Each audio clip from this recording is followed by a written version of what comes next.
Juvenile offender के एक नए एपिसोड में आप सबका स्वागत है। आज का ये एपिसोड धमाकेदार होगा क्योंकि आज हमको योंगसेयोंग के पापा के बारे में पता चलने वाला है। तो फिर जल्दी से जल्दी सब्सक्राइब करो ताकि आगे के आने वाले एपिसोड्स सबसे पहले आपके पास पहुंचे, क्योंकि अभी यूट्यूब मेरे वीडियोस नॉर्मली रिकमेंड नहीं कर रहा है और मैं चाहूँगा कि अगर आप नए हो तो सब्सक्राइब कर लो ताकि आपके पास नोटिफिकेशन तो कम से कम पहुँचे। पिछले एपिसोड में हमने देखा था सैंगचुअल की वजह से सिहुन को अब योंगसेयोंग के पापा के बारे में पता चलता है कि 10 साल से वो गायब है और शायद कहीं पे काम कर रहा होगा और उसके पास बहुत सारे पैसे होंगे और इसी वजह से वो योंगसेयोंग के पापा को योंगसेयोंग बन के SMS करता है, जो देख के वो दौड़ के आते हैं। पर वहाँ पे जब वो आते हैं वो लोग मिल के उसे मारते हैं। अब आगे एपिसोड के शुरू में हम देखते हैं सिहुन वो जा रहा था, योंगसेयोंग के बारे में ही सोच रहा था, पर तभी उसके पास कोई अननोन नंबर से कॉल आता है। वो और कोई नहीं बल्कि योंगसेयोंग था। वो कहता है इट्स बिन लॉन्ग सिहुन, ये मैं हूँ योंगसेयोंग। ये सुनते ही वो गुस्से में कुछ कहता, पर उससे पहले योंगसेयोंग खुद उसे गुरियोंग इंटरसिटी बस टर्मिनल में आने के लिए कहता है और कहता है आई डोंट थिंक कि मुझे ये तुम्हें बताने की ज़रूरत है, ये जगह हमारे लिए बहुत ज़्यादा मीनिंगफुल है ना। तभी फिर से हमें पास्ट की सीन दिखाया जाता है। योंगसेयोंग के पापा की हालत बहुत ख़राब है। योंगसेयोंग अपने पापा के साथ जा रहा था। वो अपने हालत के बारे में बहुत शर्मिंदा था, फिर भी योंगसेयोंग के साथ अच्छे से बात करने की कोशिश करता है, फैमिली का इन्फॉर्मेशन लेने की कोशिश करता है। यहाँ तक कि उससे यह भी कहता है तुमने मुझे कभी ये क्यों नहीं बताया कि तुम्हें बुली करना चाहता है बेटा। चिंता मत करो, अब मैं आ चुका हूँ, मैं सब कुछ का ध्यान रख लूँगा, ओके। ओ हाँ, अपने मॉम को ये मत बताना कि तुमने मुझे देखा है। ये कहते हुए वो चले जाते हैं। योंगसेयोंग नरेट करता है और उस दिन के बाद मैंने कभी अपने पापा को नहीं देखा। सीन शिफ्ट होता है किसी और जगह में। हम सिहुन को देखते हैं, वो जा रहा था, तभी पीछे से योंगसेयोंग के डैड उस पर हमला कर देता है, पर वो उसके हमले को डॉज करता है और कहता है व्हाट द हेल, तुम उसी बंदे के डैड हो है ना। मुझे विश्वास नहीं हो रहा है तुम एक मिडिल स्कूलर पर ऐसे वो भी एक बैट से हमला करोगे। पर वो उसे चुप करने के लिए कहता है और गुस्से में कहता है तुम मेरे बेटे के पीछे पड़े हो, हाँ। पर तभी उसके पीछे कुछ लोग आते हैं। एक बंदा कहता है व्हाट द फक, आखिर इस बंदे की प्रॉब्लम क्या है, कौन से गैंग से हो तुम और तुम मेरे बंदे को क्यों मार रहे हो। और यही है ब्लैक टेन का फाउंडर हियनपिल जैन। वो बंदा उसे मारने के लिए कहता है। अब सिहुन के पास जाके उसे कहता है मैंने तुमसे कहा था ना ये सब मत करना, अगर तुम्हें दुश्मन बनाना ही है तो बाहर बनाओ। पर तभी योंगसेयोंग के डैड वो रोते हुए कहने लगता है मेरे बेटे से अपने हाथ दूर रखना, नहीं तो मैं तुम्हें मार डालूंगा। ये सुन के वो बंदा हंसते हुए कहता है हाँ तो तुम अपने बेटे के लिए यहाँ पे हो, मुझे तो लगा तुम किसी और गैंग से हो। सिहुन यहाँ पे आओ। और तभी सिहुन वहाँ पे जाते ही उसे जोर से थप्पड़ मारता है। गुस्से में कहता है ए यू लिटिल ब्रैट, मैंने तुमसे कहा था ना बिहेव योरसेल्फ, अगर तुम सच में एक स्कूल बुली प्ले करना चाहते हो तो मेरे सामने से भाग जाओ। सिहुन सॉरी कहता है, पर वो बंदा फिर से उसे थप्पड़ मारता है और योंगसेयोंग के डैड के पास जाता है और कहता है आप शायद अपसेट होंगे अपने बेटे के बारे में सर, मैं आपकी दर्द समझ सकता हूँ क्योंकि मेरे खुद के बच्चे जो है। तो चलिए मैं इस वजह से आपको एक ऑफ़र करता हूँ, इसे एक एपोलॉजी समझिएगा। मैं आपके बेटे की स्कूल ईजियर कर सकता हूँ और इस वजह से आप भी थोड़े से पैसे कमा सकते हैं। क्या कहते हैं आप फिर से कुछ पैसे कमा लेंगे और साथ में खुश रहेंगे, एक प्राउड फादर बन सकते हैं आप अपने बेटे के लिए, अपने फैमिली के लिए। दूसरी तरफ प्रेजेंट में हम देखते हैं सिहुन आ चुका है उस जगह जहाँ पे योंगसेयोंग ने उसे आने के लिए कहा था। वो आसपास देखता है पर कहीं भी योंगसेयोंग नहीं था। पर तभी जब थोड़ा सा अंदर जाता है वहीं पे एक बस के सामने योंगसेयोंग खड़ा हुआ था। उसे देखते ही गुस्से में कहता है तो तू यहाँ पे है, मेरे लिए वेट कर रहा है like a nice little boy. पर और तभी वो उसके ऊपर हमला करने के लिए जाता है, एक के बाद एक हमला भी करता है, पर योंगसेयोंग उसकी हर एक अटैक को डॉज करने लगता है। वो गुस्से में कहने लगता है 5 साल हो चुके हैं, 5 साल, और तुम मेरे साथ ऐसा अभी क्यों कर रहे हो। ओके फाइन, मैं मानता हूँ तब मैंने जो करा था वो थोड़ा सा चाइल्डिश था, मैं एडमिट करता हूँ। पर और तभी जोरदार पंच मारता है, पर योंगसेयोंग अपने सर से उसे रोक लेता है। ओके, आप में से किसको किसको पता है ये कौन सा अटैक है? आप में से जो भी वायरल हिट के फ़ैन होंगे उन सबको ये पता होगा। अब वो गुस्से में कहता है, क्या कहा तुमने? मिस्टेक्स? तुम्हें लगता है तुमने जो मेरे डैड के साथ किया था वो बस एक बच्चों वाली मिस्टेक्स थी?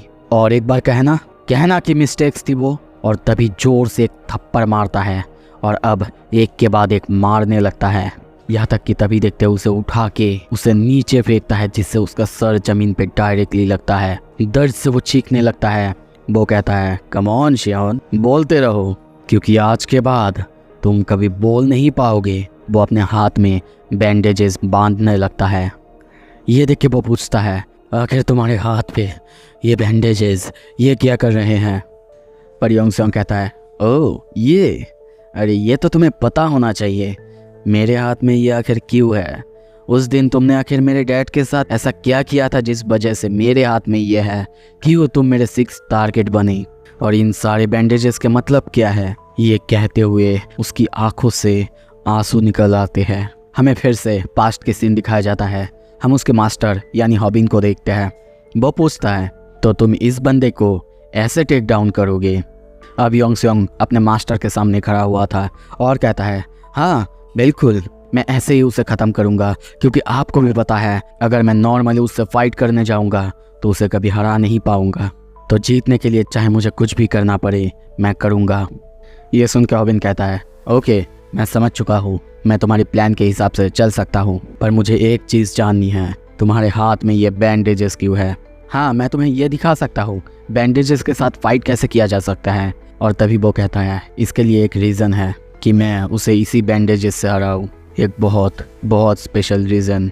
और फिर से हमें 5 साल पहले की कहानी दिखाया जाता है। ब्लैक टेन के ऑफिस में अब हम उसी बंदे के सामने योंगसोंग के डैड को देखते हैं।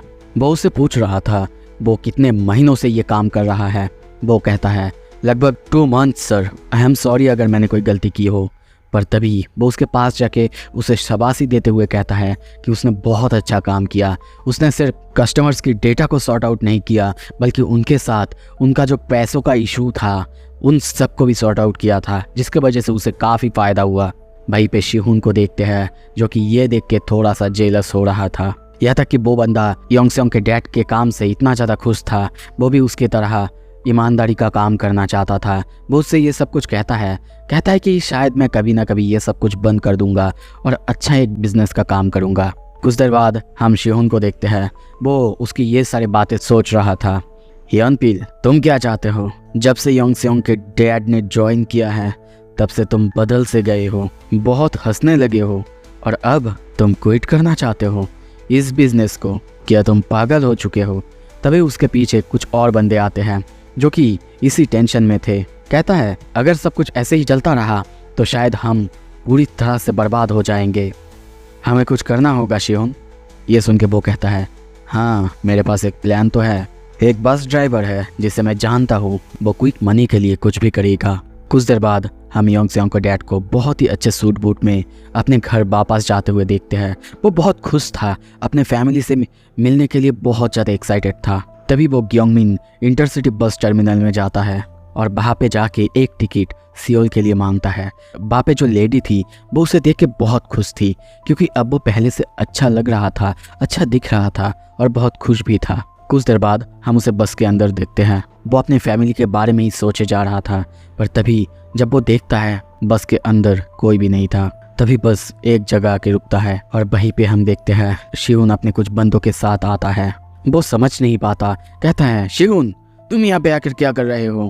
पर वो तभी देखते हैं बिना कुछ कहे उसे स्टैब कर देता है। तभी प्रेजेंट में वो गुस्से में योंगसोंग को मारता है और सोचता है, तुझे लगता है एक छोटे से बैंडेज मुझे कुछ कर सकता है? पर योंगसोंग उसी बैंडेज से उसके हाथ को पकड़ता है और वहीं पे उसकी हाथ के जॉइंट में एक जोरदार लात मारता है जिससे वो टूट जाता है। और तभी उसे उठा के वहाँ से बस के ऊपर फेंकता है और यहीं पे नहीं रुकता, उसे ज़मीन पे गिरा के एक के बाद एक मारने लगता है। और तभी मारने के बाद उसके गले के चारों तरफ बैंडेज से जकड़ देता है और टाइट करने लगता है और गुस्से में कहता है, don't try and play dumb. मुझे सब कुछ पता है तूने जो भी किया है, कैसे तूने उसे दर्द दिया था। उसकी हालत बहुत ख़राब हो चुका है, वो लगभग बेहोश होने वाला था और ये सुन के वो सोचता है क्या उसे पता है, पर कैसे। तभी फिर से पास्ट के सीन दिखाया जाता है। स्टेप से बचते हुए किसी तरीके से योंग स्योंग के डैड उन लोगों से बच निकलता है। अब शिहुन और बाकी लोग वो आपस में बातें करने लगते हैं। अगर वो जाके किसी को बता देगा तो, और हमें तो लगा था तुम बस उसे डराओगे, तुमने तो उसे रियल में स्टेप कर दिया, ऐसा क्यों। वो लोग अब सब कुछ को यही रोकना चाहते थे, पर वो रुकना नहीं चाहता था। दूसरी तरफ हम एक छोटे से क्लिनिक के अंदर योंग स्योंग के डैड को देखते हैं जो कि अपना ट्रीटमेंट कर रहा था। हम योंग स्योंग के डैड को बहुत ज़्यादा दुखी देखते हैं। वो अपने फैमिली से भी मिल नहीं पाया। हाँ, उसे ये पता था ये कभी ना कभी होगा, और इसी वजह से वो अब अपने लिए एक ऑनेस्ट जॉब ढूंढना चाहता था, क्योंकि अब उसके पास थोड़े से पैसे भी आ चुके थे। पर तभी वहाँ पे किसी को आते हुए देखते हैं। सीन शिफ्ट होता है। बाहर हम सिहुन के सारे बंदों को देखते हैं जो कि सिहुन के इसी स्टैबिंग के बारे में बातें कर रहे थे कि उन सबको ये नहीं पता था कि वो सच में उस बंदे को जाके स्टैब कर देगा। उनके बीच में तो ये बात हुआ था, वो लोग उसे बस जाके डराएंगे। पर तभी सीन शिफ्ट होता है। हम दूसरी तरफ सिहुन को देखते हैं जो कि वहीं पे जो बैंडेजेस थे उन्हीं बैंडेज से योंग स्योंग के डैड के गले को जकड़ रहा था। उसके डैड की हालत बहुत ज़्यादा ख़राब था। वो गुस्से में कहता है तुझे लगा तुझे जीने की कोई हक है, तू अगर हमें रिपोर्ट नहीं करेगा तो हम मरेंगे नहीं। मैं उन सब से अलग हूँ, मैं यहाँ पे तुझे मारने के लिए ही आया हूँ। योंग स्योंग के डैड उसे छोड़ने के लिए कहते हैं, पर वो छोड़ता ही नहीं।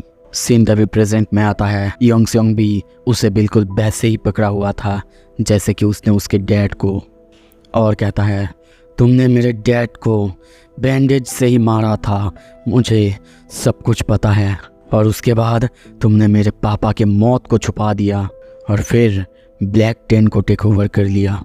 पर अब योंग स्योंग की बातें उसे उतनी अच्छी तरह से सुनाई नहीं दे रहा था। वो सोच रहा था क्या मैं सच में मर रहा हूँ। पर तभी योंग स्योंग कहता है तू मरेगा नहीं, तुझे लगता है तू इतनी आसानी से मर सकता है, इतने सब कुछ करने के बाद तुझे लगता है मैं तुझे इतनी आसानी से मौत दे दूंगा। मुझे ये तुझे बताना तो नहीं चाहिए, पर मेरा बदला इतना सॉफ्ट नहीं होने वाला है। मैं बस वही सब देता हूँ जो कि मुझे मिला था, और अभी तेरे लिए ये बहुत बहुत अर्ली है मरने के लिए। तभी हम देखते हैं वहाँ पे आना जो आ चुकी है, और उसी के साथ वहाँ पे हम शिहुन के बीवी और बच्चे को देखते हैं। वो कहती है क्या तुम श्योर हो यही वो जगह है, क्या सच में यही पे शिहुन। योंग स्योंग नरेट करता है मैं मेक श्योर करूँगा तेरा मौत सबसे डर्टी तरीके से हो। सो इसी के साथ ये एपिसोड ख़त्म होता है, और अगला एपिसोड जो कि है सच्चाई, उसमें हम सब कुछ जानने वाले हैं। तो देखने के लिए जल्दी से जल्दी लाइक करो, शेयर करो, और हाँ नए हो सब्सक्राइब करो please. Thank you so much, stay tuned.